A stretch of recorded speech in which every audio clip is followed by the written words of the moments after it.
시청자 여러분 안녕하십니까? VOA 뉴스입니다.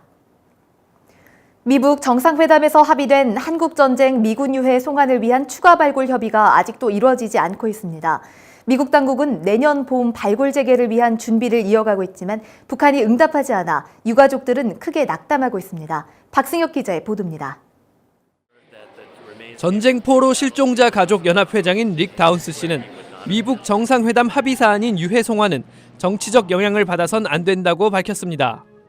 다운스 씨는 VOA 인터뷰를 통해 유해 송환 문제는 싱가포르 정상회담 합의문 4번째 독립조항이라면서 후속 조치가 왜 이루어지지 않는지 이해할 수 없다고 지적했습니다.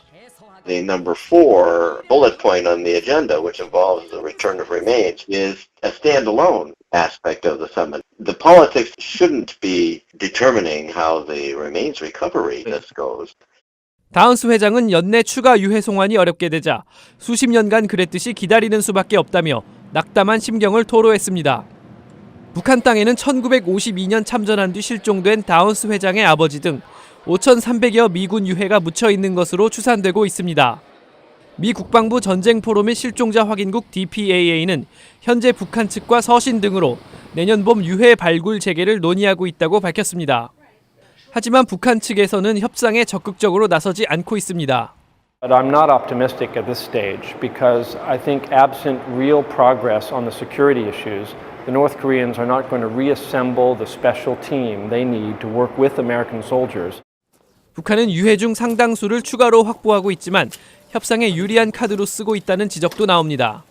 This indicates that Kim Jong-un is holding those remains hostage to use for negotiations, to get political and economic concessions. 전문가들은 북한이 책임 있는 국제사회의 일원으로 대우받고 싶다면 인도주의적 차원에서 유해 발굴에 속도를 내야 한다고 강조했습니다. VOA 뉴스 박승혁입니다.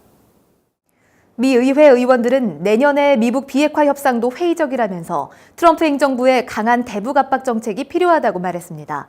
특히 강력한 대북 경제 제재를 위해 중국과 러시아의 동참을 견인해야 한다고 지적했습니다. 김칸희 기자입니다. 크리스 벤 홀런 상원의원은 강력한 대북 제재는 북한에 분명한 영향을 미쳤다고 지적했습니다. 따라서 북한에 가했던 압박 수위를 낮춰서는 안 된다며 미국의 최대 압박 캠페인은 재개돼야 한다고 밝혔습니다. They've been loosened recently. It's important that the Congress take steps to make clear the United States will tighten economic sanctions on North Korea. 밥 케이시 상원의원은 북한 문제 해결을 위한 동맹국들과의 협조를 강조했습니다. 대화가 다시 진행되더라도 싱가포르 회담 이후 보였던 대북 제재에 대한 느슨한 태도는 동맹국들로부터 경계해야 한다는 것입니다. I think that we have to continue to put pressure and continue to solidify and build upon the alliance that allows those sanctions to be carried out. Continue to build and fortify the international pressure on the regime. 댄 설리번 상원의원은 중국과 러시아의 역할을 지적했습니다. 북한의 비핵화를 끌어내기 위해서는 중국과 러시아의 대북 압박이 반드시 필요하기 때문에 미국은 두 나라가 말이 아니라 행동으로 협조할 수 있도록 견인할 수 있어야 한다는 것입니다. I would certainly hope that the pressure campaign keeps being sustained, same amount of pressure, so countries like China and Russia should continue it, not let up. 의원들은 북한의 비핵화는 초당적인 문제라며 미국이 대북 최대 압박 캠페인을 유지할 수 있도록 내년에도 적극적인 역할을 할 것이라고 강조했습니다. VOA 뉴스 김칸희입니다. 미국 정부가 국제적인 대북 최대 압박 작전을 계속 강화하고 북한의 확산과 조달 활동을 막기 위해 노력할 것이라고 밝혔습니다. 미 국무부와 국제개발처는 최근 공동으로 공개한 동아시아 태평양 합동전략 보고서에서 미국 정부는 협상을 통해 완전하고 검증 가능한 북한의 비핵화 달성을 위해 노력하고 있다며 이같이 밝혔습니다. 또 외교가 진행돼도 압박은 중요한 지렛대로 계속 남을 것이며 북한의 비핵화 전까지 해제되지 않을 것이라고 강조했습니다. 올해 유엔 안보리 대북제재위원회가 접수한 각국의 제재 이행 보고서는 25일 현재 101건으로 집계돼 2년 연속 100건을 넘겼습니다. 이행 보고서를 제출한 나라는 지난해와 같은 총 123개국으로 전체 유엔 회원국 193개국 가운데 약 64%가 대북 제재에 동참한 것으로 나타났습니다.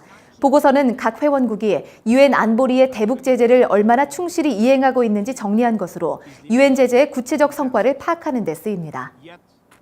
일본 정부가 내년부터 북한의 미사일 발사 정보 발표 기준을 47개 광역자치단체별로 세분화하기로 했다고 일본 언론이 보도했습니다.